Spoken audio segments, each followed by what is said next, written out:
Our guest today, in her mid to late 30s, decided to become a mother. As a single woman, as a lesbian, and as an activist without health insurance or a stable financial setup. She's here in Chicago to tell her powerful story in Motherstruck, a solo show that kicks off at Greenhouse Theater's Center's Solo Celebration Festival. Welcome to Feast of Fun, Staceyann Chin. Feast of Fun. They fed me as soon as I came through the door. What did we feed you? You gave me papaya with lime dribbled all over it and a little bit of coconut on the side. And I'm having some kind of drink that's like mint and like hibiscus. I feel like I've floated into the Caribbean here. There's a tropical spirit here today. Well, you just so happened to come after we did an episode of Cooking with Drag Queens with the Puerto Rican queen. So we were full on Caribbean. It's crazy. They're like grown-up gays. And one of my favorite drag queens of all time is Vivacious, who lives with you in New York City. Well, not with her, but well, not. I mean, in the same, well, I mean, you know, we might well be living city. together the size of those bloody apartments. It's like maybe he lives in my closet and I don't know it. They're charging him separate rent. well, and she's known for saying, you know, mother has arrived. And so in this case, it's Motherstruck has arrived to Chicago. And let me tell you, people, if That's you... very dexterous. I mean, you know, as a wanna play with lesbian, it? I should be able to do that. My hands are pretty. try it. you go. One hand. Just drop it, yeah. This is we're videotaping this, so Okay. You can watch this on YouTube, basically just too. Don't watch it. Don't watch it. Don't watch it. Don't Hold watch one it. side and then just drop Listen, the as other. a lesbian, I'm far more dexterous than this situation is happening. So, here, take it. Just take stick your it. hands inside of it. Take it.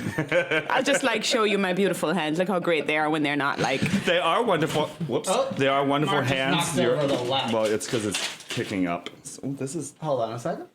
what's it resting on? I don't know, baby. You just pinned it with your foot. There you go. Okay. I love was it. wild. I love it. It's great. There you go. Don't kick the light. Do you want that on Thank there? you.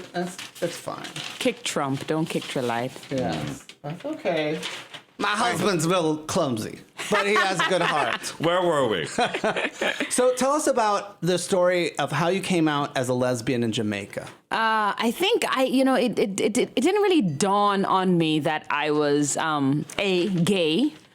My whole life, you know, I had these, I'm sure we all have these stories of you liked your English teacher very much and then she had to leave and then you wept copiously. And no one else in the class was weeping and you were wondering, why did they not understand that this beautiful, kind, wonderful woman was like leaving? Should we all just like be lying on the floor weeping? And nobody else was weeping. And then I started being, I had minor crushes. I didn't recognize them as crushes, but when I went to university and I started passing all those women like smelling like patchouli and like wearing, you know, I don't know, being political and like looking very fierce and listening to Ani DeFranco and Sarah McLachlan and Tracy Chapman, I thought to myself, this is something interesting. And then I remember the exact moment that I knew I liked, I knew that it was a sexual attraction. I was looking at a girl and I just kind of felt my whole aura just kind of fall down. And, you know, I was quite aware that it was an attraction and I kind of didn't know what to do with it. And I confessed to my friends and they were like, duh. Of course you're gay. Everyone knows you're gay. And so you then made some sort of grand proclamation, or because I did come out. I mean, you know, I don't know. I thought it because it was university, because it was this like place of like scholastic pursuit, and you know, we had studied, you know, philosophy, and you know, is there a God? Is there no God? Is society constructed? Is sexuality constructed? These were very kind of, you know, fruitful, big, fluffy conversations in our philosophy and like psychology classes. And so there was a way that I assumed that would translate into a kind of acceptance. So I didn't necessarily have any great hesitation about saying it. And when I did say it, the pushback was horrific. And, you know, I actually got attacked by about a dozen boys. What year are we talking about here? 1990. I got attacked in 96, maybe 97. 1996. Yeah. Okay, in the mid 90s. And what was that attack like? I I think when I was talking to Oprah about it, I was kind of telling her that it felt as if I had left my body because I've been such a loudmouth my whole life. And I knew that if anyone put their hands on me, I was going to like push back and I was going to tell them. And I was so silent during that attack. I was so muted. And having, when I came out of it, I was also very ashamed of how quiet I was. I felt as if, you know, I had become a kind of fraud, you know, because I was such a loudmouth and this thing had happened and I hadn't immediately gone to the cops and I didn't. So you started questioning yourself? Definitely. I questioned, you know, how authentic I was as this kind of fierce, loudmouth woman, I thought myself. And as a result, I fled. You know, I just packed. Fled to New York City. Yes, I packed up. I remember I had a Dell computer or something like that. I sold it for $800, bought my ticket for $600, and landed in New York City. Did you have any place to go? Did you have friends or family? I had an evangelical Christian aunt up in Poughkeepsie, which is 2 hours outside of New York City. And, you know, I was there for maybe 2 weeks when she found out that I was gay and like she kicked me out. And then I found an old schoolmate who was living in Brooklyn and she put me up for 3 weeks. And then like, you know, I was kind of like winging it. Every chance I got, I would like try and find a place to be. But New York is that kind of place where it could be, you know, horrific or magical. It's a kind of like a crazy place where everything could go crazy and absolutely right, or it could feel just right, and then it could go very crazy. What was that first hint of magic in New York City for you? I think it's when I walked into the New York Poets Cafe. This like Lower East Side kind of like gathering of like radicals, you know, like anarchists and people who believed in conspiracy theory and people who believed in you know that every day you must live your life to change the world and that you have a purpose in the world and that you have to connect to people who are different and that pushing against the dominant narrative was noble and wonderful and it could open parts of yourself that were closed off. Were you doing performance? Do you still feel that way today, or you're just sort of describing it? You sound like there's a little bit of a distance between nostalgia. Yeah, there is some nostalgia. You know, I think I still believe I am a radical left thinker. I believe in the process of resistance. I believe, you know, I'm raising my daughter, you know, to think differently from a lot of, you know, Dr. Zeus and what's the other one name? You know, Father Knows Best and Dr. I don't know who the doctors are, but, you know, all those people who are... Dr. Spock and Dr. Seuss. There you go. These people who believe that, you know, children should just, like, know about happy things and eat lollipops and, like, go to bed on time and their socks must match, which my kid doesn't like. She likes to wear mismatched socks because, you know, it makes her feel as if she has some control over her sock situation. There's a certain idea that children should have an innocence, right? Yes. Yeah. And I think, and I believe, you know, I think maybe, you know, people say, when I just came to New York, I was full of rage and angry about having been, you know, pushed out of my country, it felt like, and landed in this place that didn't feel like it was completely home because America wasn't always that open-armed about immigrants and, you know, race issues, problematic. Just all these things that you navigate when you're an outsider, when you come to a new place, and particularly a place like America. I think when I came here, I really kind of was a sledgehammer, and for the first maybe 8 years of my life here in the US, I was a bit of a sledgehammer, you know, just kind of, you know, rolling through things and like smashing my fists, my words, my politics, my poems, my feet, you know, through everything. A bit like a hothead paisan. Exactly. Homicidal lesbian terrorist. And I don't know why they chose Alison Bechdel's Dykes to Watch Out For to turn into a musical when Hothead Paisan would be a much better Maybe show. it should be turned into a horror film. Didn't she kill somebody in like every comic? Every comic she says. Oh Lord. What was the premise of Hothead Paisan? I don't think she does it anymore, the cartoon, which is a shame.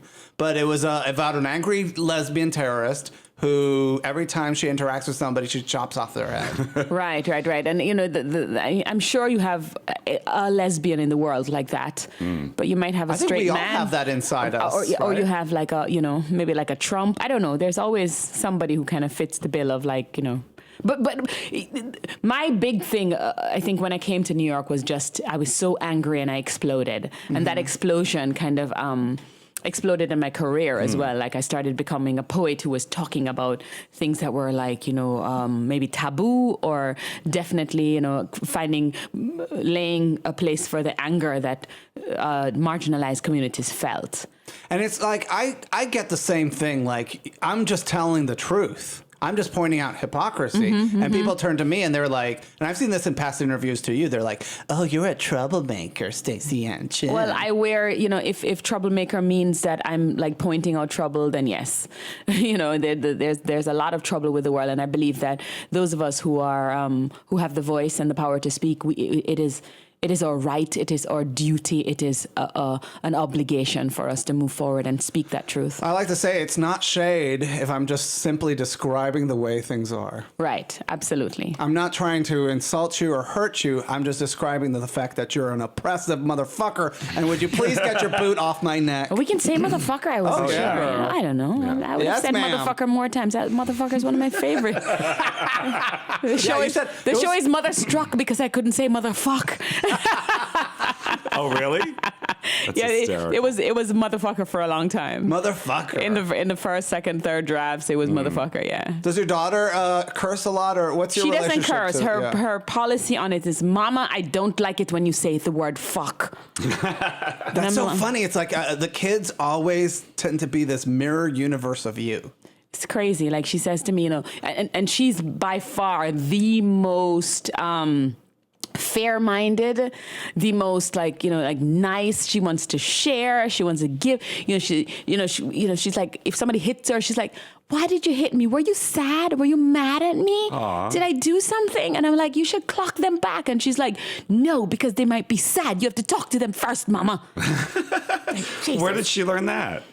I don't know. Like, I think we do fair play in the house all the time. I think we talk What's about fair play. Like you have to play fair. Like justice is like, the carpet upon which we lay all our feet. Oh. Yeah, it was like when we were kids, we were riding and the front seat was the shotgun or whatever. Yeah, it was the privileged right. position, right? And sometimes you'd be like, I just want to sit in the back seat. And it's like, no, it is your turn to ride in the front seat. And because we're an egalitarian society of third and fourth graders, you're going to sit in the front seat now. Who raised you? I have very, very good parents. Now, you talk about this in one of your performance poems is saying all oppression is connected. All oppression is connected. The same motherfuckers, I love that word.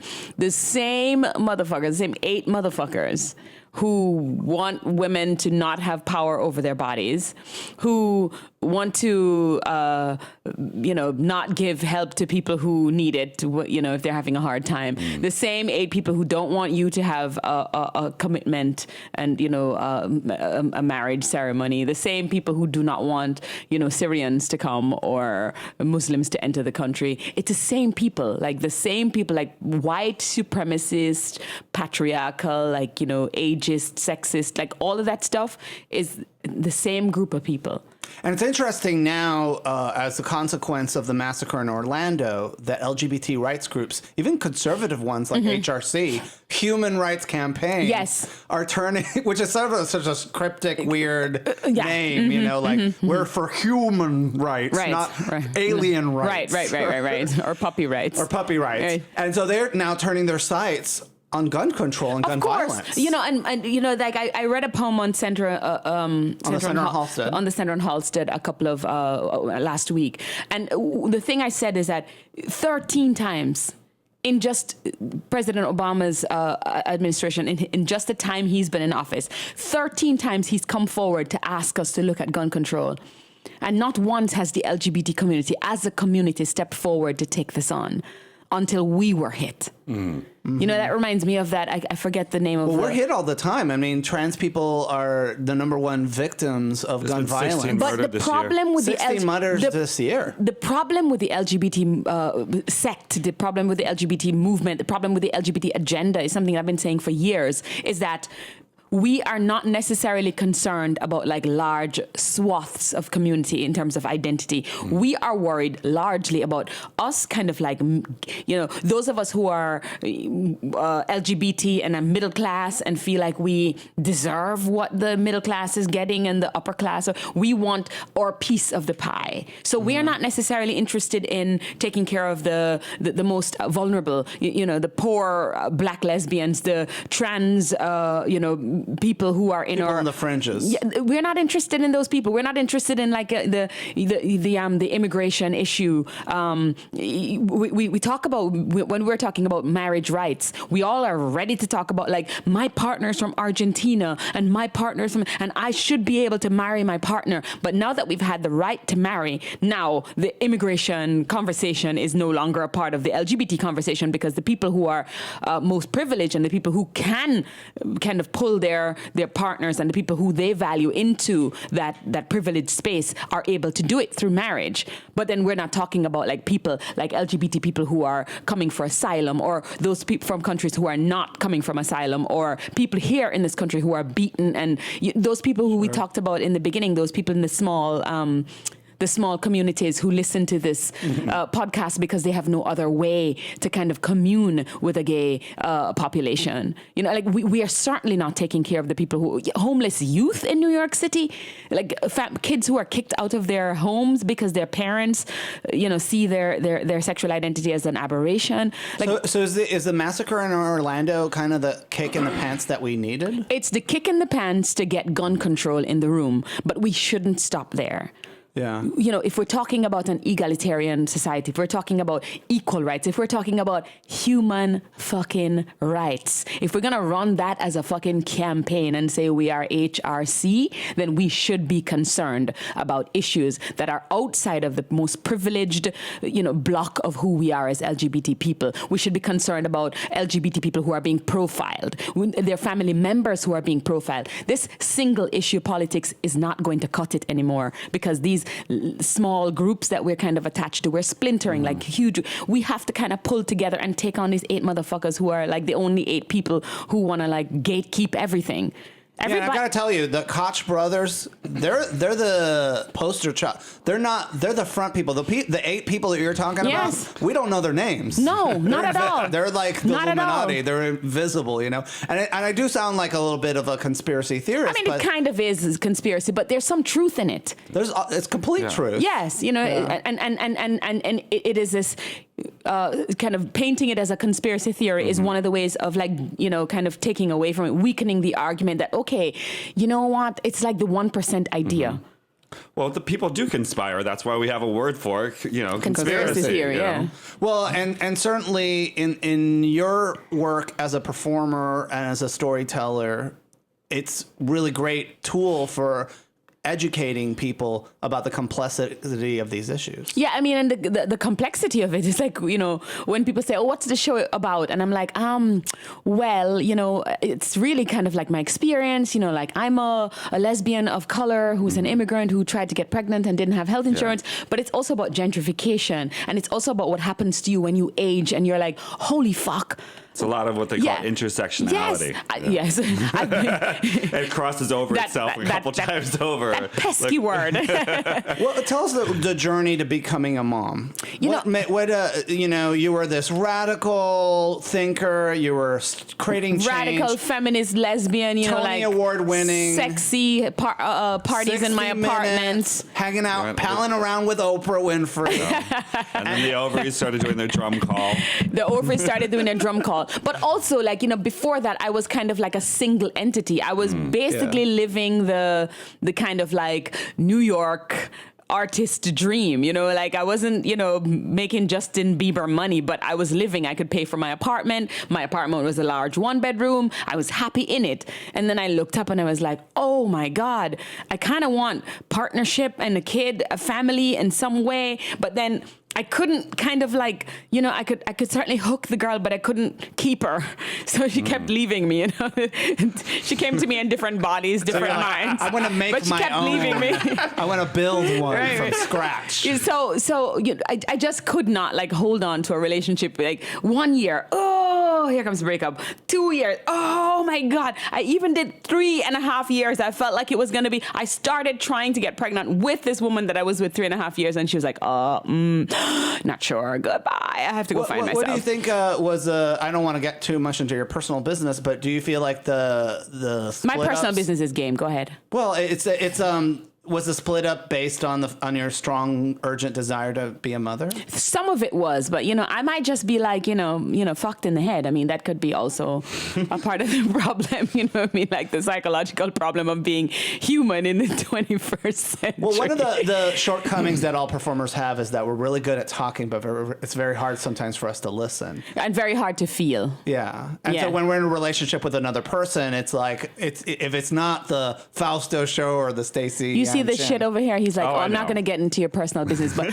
I'm going to I phoned your therapist before you came in, so I got all your shit. I'm going to read it out and lay it out here for you and just act like, yeah, sure. Mm-hmm. So what do you think about that, Stacyann? Well, I gotta tell you, I'm familiar with your work, and you have such a wonderful, righteous indignation and just a strong But yes, I passion. can be like, and I saw so much of myself in your I can story. be self-centered. Yeah. I can be like, not so considerate. I can think I'm the center of the world. Like my plan is the plan.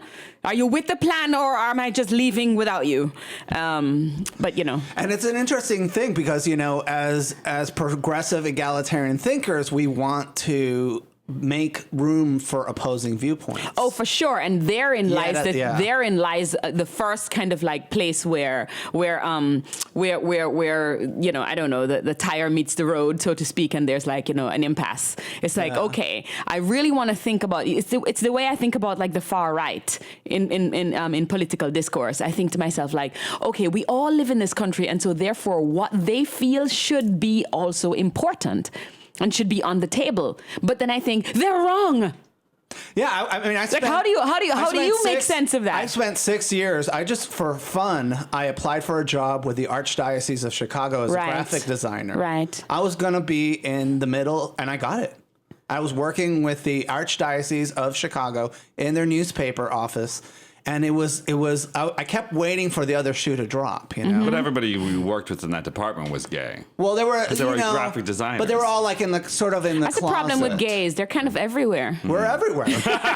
Is that a problem? That's a solution.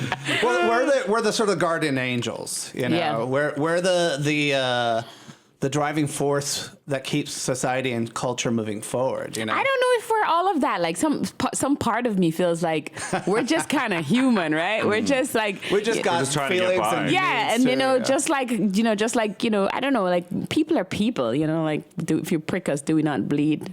But it depends on what you prick us with. We have a unique vantage point, and it's certainly, Stacyann, you are very unique. I mean, and I think what I want to talk about with you is what's going on when progressive people start arguing that their pain and suffering is greater than others. I think a good place to look at that is when you look at the Bernie supporters versus The Hillary or the non-Bernie supporters, very clearly, like there's a difference, like there's a kind of righteous, indignant, kind of like fierce anger with the Bernieites, especially the Bernie bros who are white men. So you're a Hillary supporter. I think I'm a Hillary supporter now.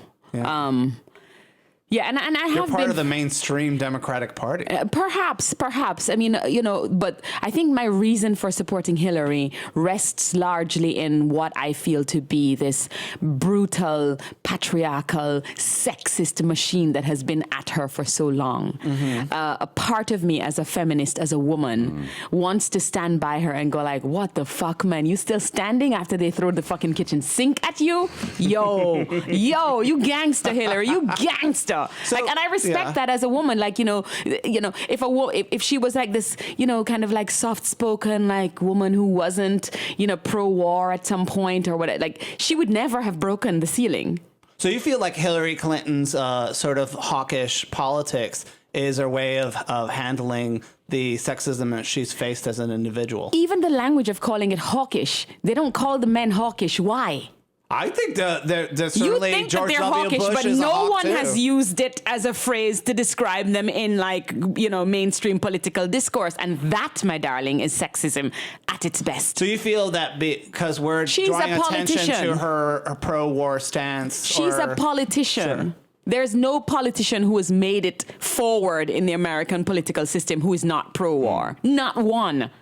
So even Bernie Sanders is but- pro-war. I don't know if he's pro-war, but he's certainly not made it past, the powers that be. But I feel like the very nature of America is that it protects itself and it wants to be like the leader of the free world. And you can't be like the leader of the free world unless you make sure everyone knows that you level them if they kind of come to challenge you to be the leader of the free world. The nature of America being the leader and the only military power that's so big is that a part of how it maintains its status in the world, being so powerful with NATO and the UN and all of that. It's because of its political. Because of its military power. And so by virtue of wanting to hold a Hillary Clinton presidency for you, I think I've watched over the last 8 years young black boys' spines straighten, and I've seen them think more of themselves, and I've seen them learn that prison is not the only option for them, or basketball. And I've seen that happen. And I think I want that for my daughter. I think I want it to be more than a cute thing when people say, oh, she could grow up to be president. I think I want that for her to be something that could actually be true.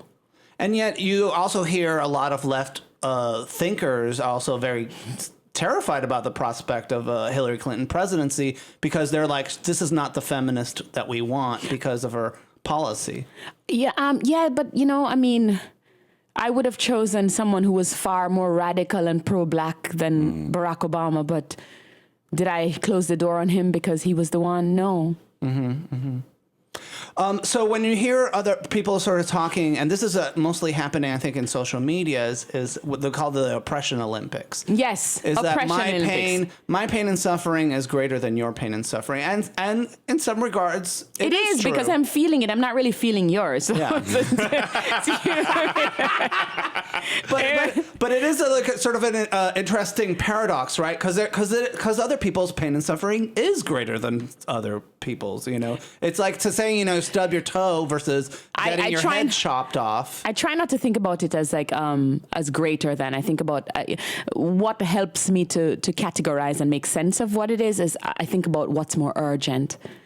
So a child who is dying of hunger is certainly that need is certainly more urgent than a child who's just hungry because they haven't eaten all day. And you're talking in your show Motherstruck that becoming a mother has made you go mainstream. That has sort of challenged your perceptions. Yes, I don't know if it's made equality. me go mainstream, but it's certainly made other people perceive me differently. Like people who would look at me with my red mohawk and my mismatched colors and walking down the street or whatever I'm doing that it looks offensive to them. Without a child in hand, I look like, I don't know what she is. She's kind of like a troublemaker. I think, she's not one of her kind, and they kind of look at me kind of like, But with a cute kid in tow, people smile. You're like a band. I know. It's like they move, they smile, they giggle at her, they make comments. Then she says cute things to them, and they fall over giggling. I mean, it's like the world is like a different place when you walk through it with a kid who's not ugly. So what happened?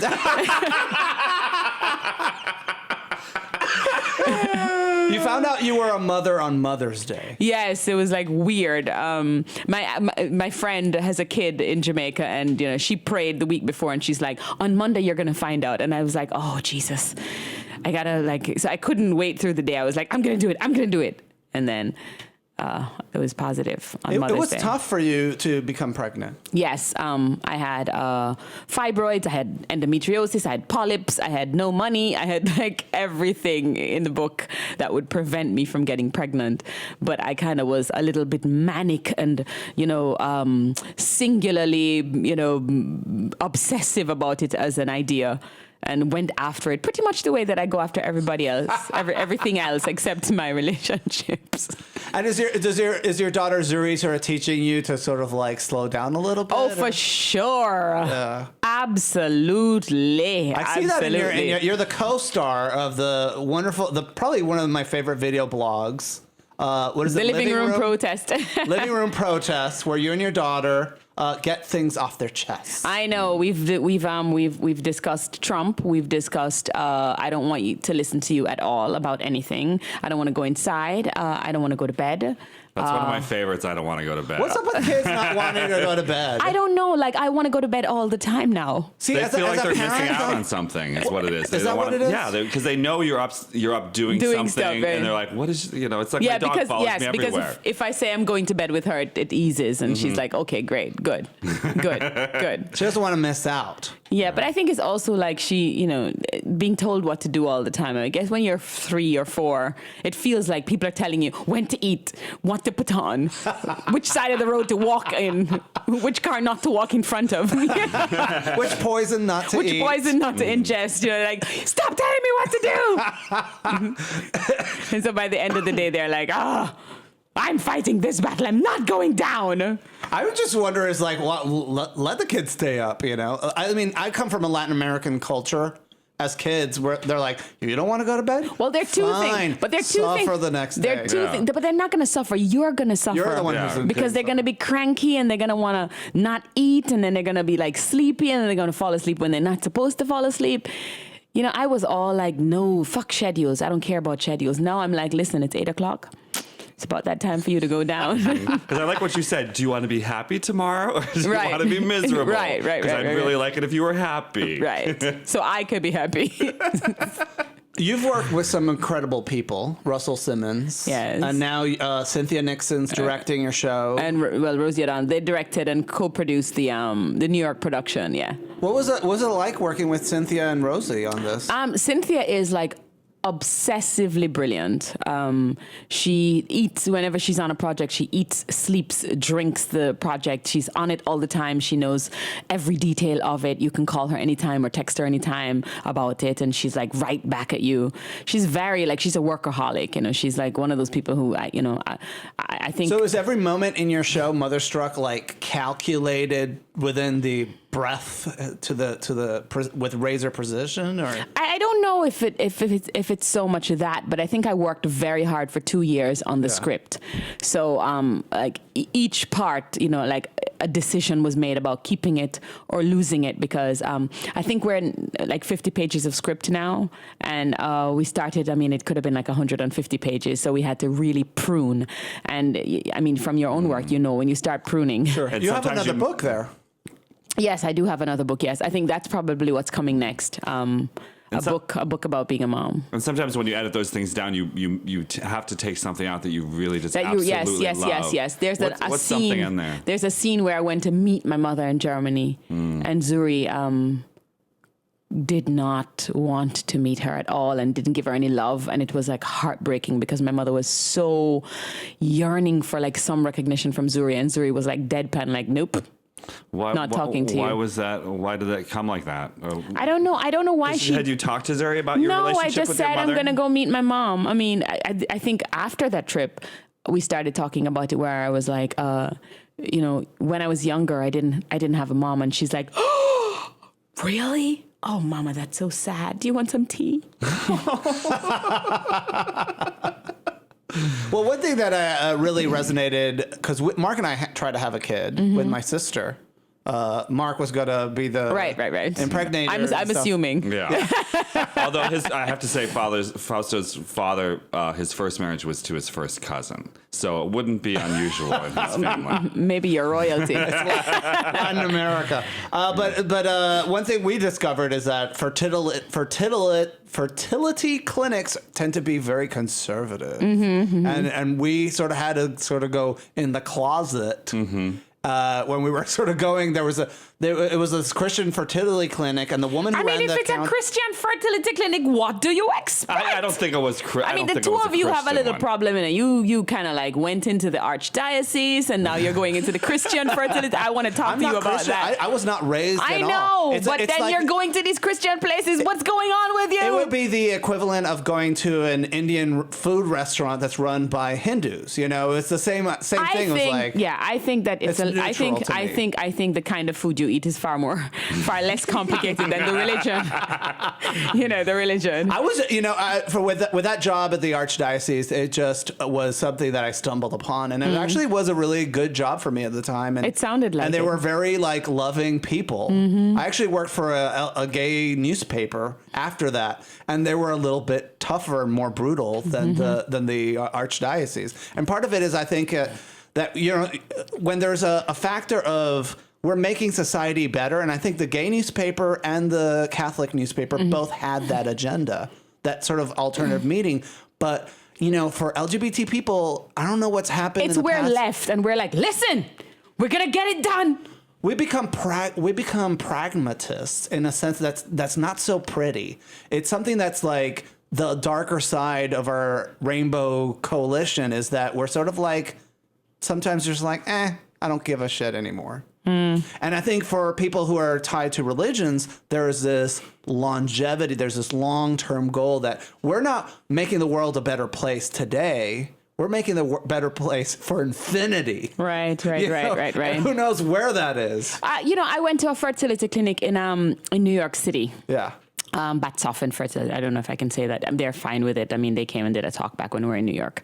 They're really quite fabulous, and all my lesbian friends went there, and they're really it's quite progressive-minded. Yeah, place. Not just progressive, but like they welcome lesbians. They're like, whatever. How Dr. Batsoffen, he's like South African, and he's like, listen, let me tell you something. The baby is the goal. The rest of it is just the path. and the sperm donor was your deceased best friend's son? Yes.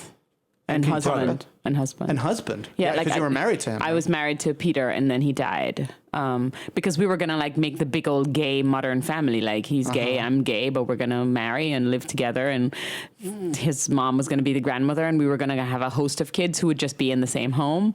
So you in some ways got Peter's son to daughter. Peter's brother. Yeah, yes. I mean, you got Peter's what was DNA, his Zuri, he manifested the child. Yes. And this is something that happened to us when we were trying to conceive a child. I started having dreams and conversations with this child that was going to exist. In my mind. Yes. And when we discovered that it wasn't going to happen, those dreams stopped, and that person in my mind ceased to exist. And some people believe in other cultures and religions that human beings are sort of manifested before they're born, right? And they're manifested in our hopes and desires to create this person. I believe that there's something magical about a kid who's wanted, like they're wanted from before they came, and like I think my daughter has never experienced a moment in her life when she wasn't like greatly desired, and I watch that hang on her. And she wears it like the most gorgeous gown, she knows. She's gorgeous. She knows she's wanted. She's a perfect co-star for your web series. Now, has Zuri seen the show, or has she seen bits and pieces? She's seen bits and pieces in rehearsals, but I don't know if she can sit through an hour and 15 minutes. But she's been asking, when am I going to see the show? I want to see the show. So I think she knows it's about the whole process. Yes, but so she must said be like very honored, right? Yes, and she'll tell you how a baby's made. She'll tell you. You go to a doctor. No, you go to a fertility clinic. First you have to have an egg, and then you have to have a sperm, and then you have to have a uterus, and then the baby's made. That's how it works. That's how it works. She's not wrong. No, so she's very like aware of that it's about her and it's about her existence, and she's very proud of it. Very proud of it as a story, and she knows. I noticed that in some publicity photos, because you did this show, Motherstruck, in New York, that you have this big, giant orange sofa in the middle of the stage. Yes. What's up with that thing? I'm not. Furniture. I think the set came about because, they wanted like a jungle gym because I run around and jump around and climb and up and down so much. So they created something that looked like a kind of, multi-level thing. And then we had this idea because the theater it was set up in was almost in the round. And so we needed a round stage. So we made it round and then we added something because I like orange and it kind of like, and It then looks good on me. and then we put the sonogram of Zuri Okay. on top of the set. It kind of turned out to be like a really useful stage. But you travel with this sofa now? or? Well, they mail it. This is America. You can just put it in a box and tell Mr. UPS to deliver it. What is that? Now, for people who don't, I can It's describe a round. We call it a poof. a giant A poof. giant ottoman. Right? It's a giant ottoman on wheels. And so they send this thing in a giant crate? I don't know. I was They just very send it. when I discovered that you had been performing with the Ottoman. Right. It was kind of like your co-star. It is kind of. It's the only thing I have on stage that I can caress. Well, that in the audience, and I certainly heard you in interviews talk about that when you do a lot of solo work, the audience becomes kind of a co-star for you. Oh, for sure. Like, otherwise you're just talking to yourself, which, can be okay sometimes, but most of the time it's pretty lonely. Do you find that doing solo work is more emotionally satisfying, or is it more difficult in a sense, like when you're done with it, you're just drained because you're like, it's only you and the Everything, show I relies think, on you. everything is more. Like, there's more output on your part, but also you get more from the audience. It's harder work. I don't know. It's like everything is like on hype, on like fleek, on just crazy, intense, high levels. It's crazy, but the connection with the audience, I think, is by far the most intoxicating, seductive thing. You walk in there and like the only way the show works is if you are able to speak to the audience in a way that pulls them in, makes them lean in of their seat. And then you can feel them leaning in and you can, I know which section of the audience the woman who's had a miscarriage is sitting. I know which section of the audience the woman who doesn't have any connection with her mother is because I hear the sighs and the breaths and the gasps. Ay, Dios mío. Yes. Well, you And the laughter, so much laughter. follow the number one rule that I always tell every performer: put the protagonist in danger. You're in danger All the time. all the time. And I'm watching this. I had no idea that you actually had a child. So throughout the whole show, I'm like, did she have the kid? she's gonna have a miscarriage. This child's gonna die. Right.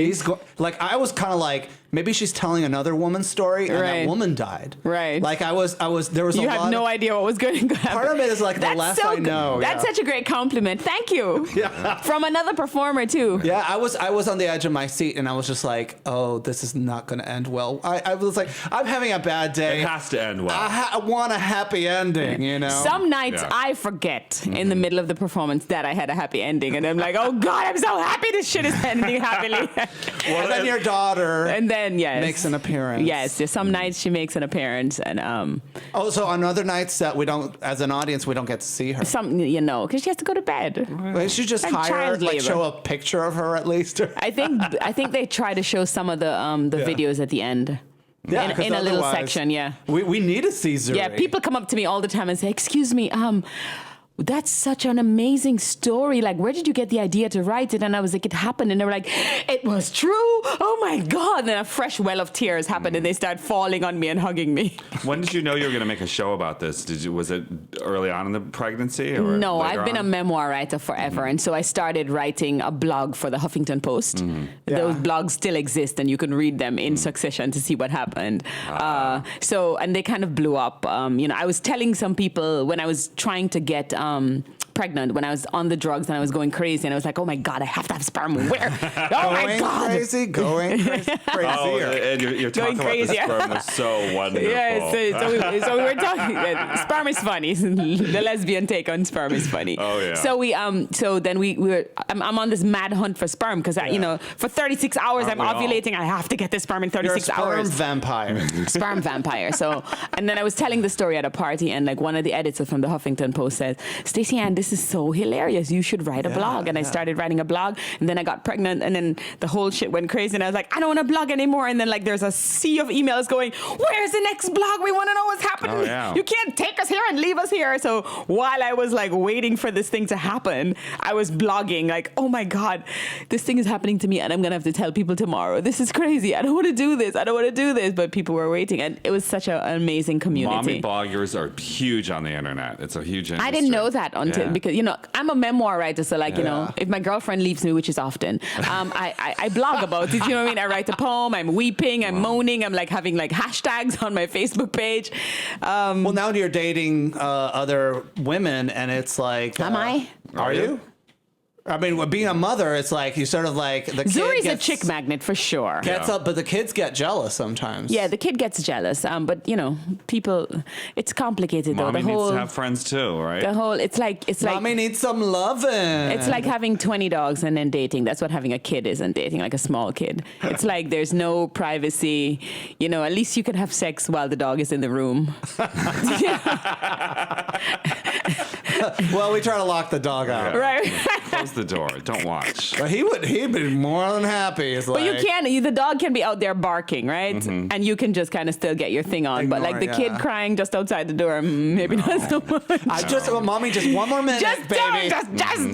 Just one more minute. That's like when we got married. It was like the night of our honeymoon, and there was like the baby upstairs was crying as we're in the bedroom. I'm like, oh, let's just wait. Stop crying. I completely forgot about that. Yeah, it's true. You're re-traumatizing him. Mm-hmm. So Motherstruck is now playing at the Greenhouse Theater on Lincoln Avenue here in Chicago until 2257 North Lincoln until July 17. Awesome. Come now, come tomorrow, come every day. Bring your friends. You're gonna love it. It's I can't recommend it strongly energizing. enough. It's even if you're not a parent, if you're not interested It's a in being a wild parent, ride it's of a just show. Yeah, it is. Yeah. And it's just But that's what they say about all the shows, but this time we really mean it. Yeah. Yeah, I know. I mean, I wouldn't have had you on the show. Like if I hated your show, I've been like, cancel that. But see, I'm familiar with your work. It's like I've been a fan and following your work for years. I'm going home to Google the hell out of you just now and see you in your dress. Now, so you recently closed the Michigan Women's Music Festival. Well, I didn't close it. I didn't own it. But you were but Lisa Vogel, yes. You were one of the closing performances. Yes. You did the incantation. Yes. This circle is broken. Yeah. Well, I mean, it was an important festival for many, many, many, many years, and we've got to a place now where, It's time to move on? The owners of the festival and the community that surrounds it and the politics that surrounded it brought it to a close. And now let's see where we go from here. I mean, things change, new things are born, old things, chapters close and new things come out of it. The LGBT community, the feminist community, the radical left community, the transgender community, like all the different communities that seek to change the world. I don't think that those sectors always agree on how to go about it. And when it's good that they don't agree. Yes, for sure. Yeah. And so when they reach an impasse, I think some things close and other doors open. And I mean, I'm not quite sure what it's going to be. It's definitely sad for those of us who have gone for so many years and I kind of enjoyed the wild, crazy wood life for 1 week. But because there really wasn't anything like that. No, elsewhere. There wasn't anything like that elsewhere. Can you describe for people who are not familiar with the controversy? Yeah. Well, the basic controversy was the lesbian women of the 70s, headed by Lisa Vogel, actually started this festival, which was. Excuse me. Sorry. Yeah. Go ahead. Sorry. She started. She was 19 when she started it. It was a festival for women, run by women, at a time when the definition of the word woman was one thing.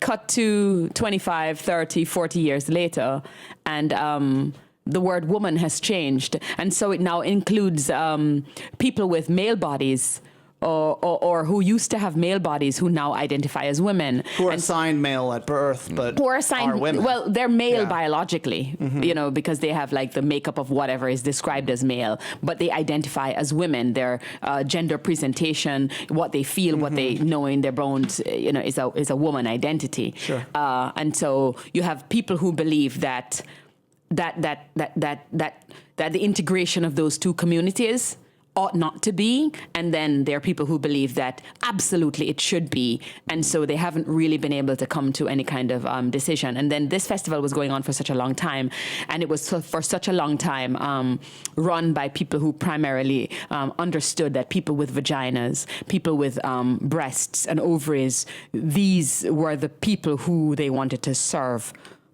most of the time. And did you watch the portrayal of that controversy in the TV show Transparent? No, I haven't seen it at all. No, Okay. Tell me about it. No, I was just curious to see if you feel If it like was the the right- show treated that controversy fairly. Or Now I have to go and watch this. you gotta watch it on Amazon Prime, honey. I know. Season 3 is pretty good. It was season 3. Season wasn't 2. it? Was it season 2? Yeah, Okay. I think they've only done 2 seasons. I'm gonna go. I'm That was gonna go pretty watch good. it. But Yeah. I do believe that it's being. I'm in my 40s, Yeah. and so the young people who are like, shoot those old dinosaurs. We don't want them. They're just old and like they don't know where the politics is evolving, and they're just like stuck in the past. And then you have these old women who are like, these young people, this foolishness, this idea that they're coming up with is so stupid. Like, women are people with vaginas. And those of us who are in the middle who kind of get it.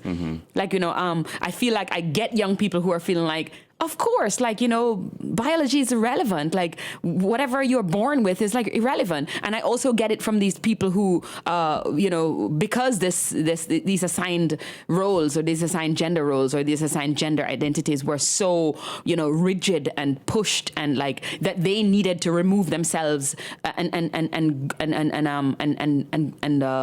revel, celebrate this female body that had a vagina and breasts, and so for them it's like the acme of all things woman.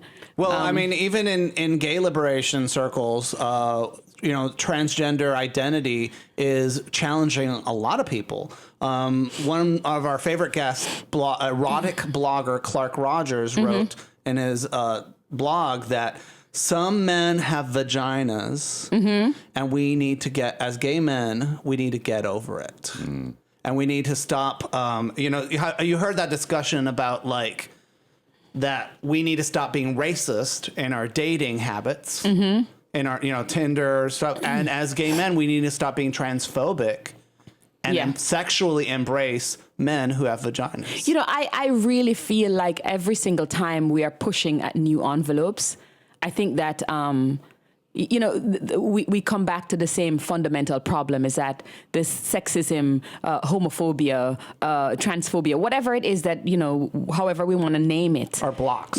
Our blocks against like what people like. If we really valued each other as human, we wouldn't, if there were no problems, if women weren't being raped, if young girls weren't being trafficked, if gay boys weren't being attacked, if trans people weren't being marginalized, then we would have no need for these kind of like, categories of policing.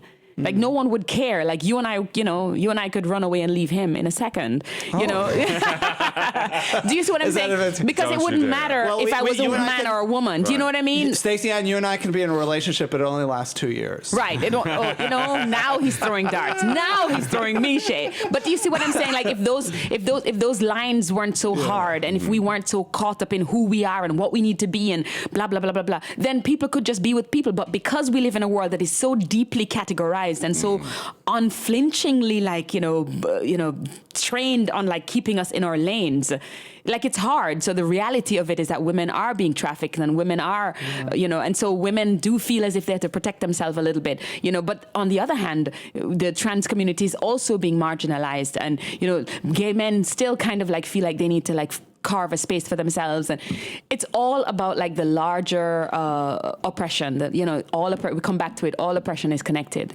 Well, all oppression is connected. This year, you're going to celebrate Pride here in Chicago. I am. Which is this Sunday. Mark and I are selling out. And we're going to be on the Trojan condoms float. That's amazing. You know, condoms are important. I think very so. important. If I'm going to tie my brand to a corporation, it's going to be a condom. Absolutely. And, you know, I feel like that's kind of where you get this kind of grown up. It's like where you can stand on the sides and shout and scream and, you know, resist from the outside, or you can also resist from the inside and truly resist. I mean, it's harder to resist from the inside because then you're like working within the confines of. It's hard to resist. But resistance has to happen everywhere to get it to change. Yeah, but it's hard to resist when there's air conditioning and iced tea being served to you. Right. And You know? great When you're iced comfortable. tea. Great iced tea. But it's also like, how could we have got the right to marry if there weren't people inside the White House? I think it was Edie Windsor. You know, it was But I'm one saying of also that, you this know, right like, Supreme like, Court. yeah, that's what I'm there saying. And it was Obama Like, it appointing can't just a be lesbian. us shouting outside, or like, how could you Keegan. know? Yeah, I mean, if you watch all Why the she movies, kind of come out as a lesbian? Jesus have mercy. Why are you trying to get me in trouble? I want everybody to come out as a lesbian, including you. Well, so Run away with I was me. already research says all women are either bisexual or they're lesbians. Yeah. That's the new research. There the new- there are really So no if a woman tells you- heterosexual Maybe women are just more evolved, and so therefore their resistance to, like, you know, being fluid is probably easier than men. Well, what is the term like evolution? Does it mean like that somehow you're more complicated? Because I would agree with that. I don't know if we're more. I think, you know, I mean, yeah. I'm just Yeah. Staceyann Chin, it's a pleasure having you on Oh, the show. it was my pleasure. Thank you for the iced tea, for the papaya, for the talk, for the laughter. It's a pleasure. Thank you for the laughter. Yes. And people can follow you on YouTube and your daughter Zuri's adorable living room protests. And they're both so cute. Any lesbian out there looking for some sperm, ask them. They're very cute. Oh, us. Oh, I'd be happy Yeah. to. Yeah, You they're just put very it in a little cute. shaker. We'll shake it up, and you maybe it'll be a Mark or Fausto's Ziplock baby. it and freeze it. It'll be a calico cat. One eye will be blue, the other one will be brown. Thank you so much for having me in your It's been a home. pleasure It's been and an wonderful. honor. And so if people who want to follow your video blog, They can go to the living room protest. Just Google the living room protest, or follow me on like Google or, you know, Staceyann Twitter. Chin on Staceyann YouTube. Chin, STACEYANNCHIN. Who the hell knows what that is? But and we'll post Staceyann up Chin. links on our website, feastofun.com. Remember, folks, feastofun.com is made possible because of your financial support. If you would like to make a one-time contribution, go to feastofun.com/donate. But the best way to support Put your politics with your money. and the best way You to wanna support take the it. show is to become a Plus member, and you can become a Plus member at feastofun.com/plus, because your contribution to the show is what makes the show happen. We wouldn't be able to have fantastic guests like Stacyann and talk about her amazing story and her wonderful one-woman show, Motherstruck, if it weren't for people like you. It's hard to not say your name without saying your full name. Stacyann I Chin. know, Staceyann Chin. Stace- You do that with your Stacyann daughter, I Yes. noticed. Zuri Chin? Yes. I say, Zuri Zuri Chin, Chin. come here. Oh, sounds like street urchin. Yes. So inappropriate. Fuck you. No, but I mean, she's adorable. She certainly She isn't a is street quite, urchin. you know, I mean, I'm sure she could be a street urchin in a movie. Yeah. She's a Oh, yeah. star, you know. And she's so... I hope she has she gets to always, may all her dreams come true except one. So she always has something to work for. Oh, that's lovely. I'm going to say that to her tonight. Okay. Thank you. Thank Thank you. you. Bye, everybody. Bye.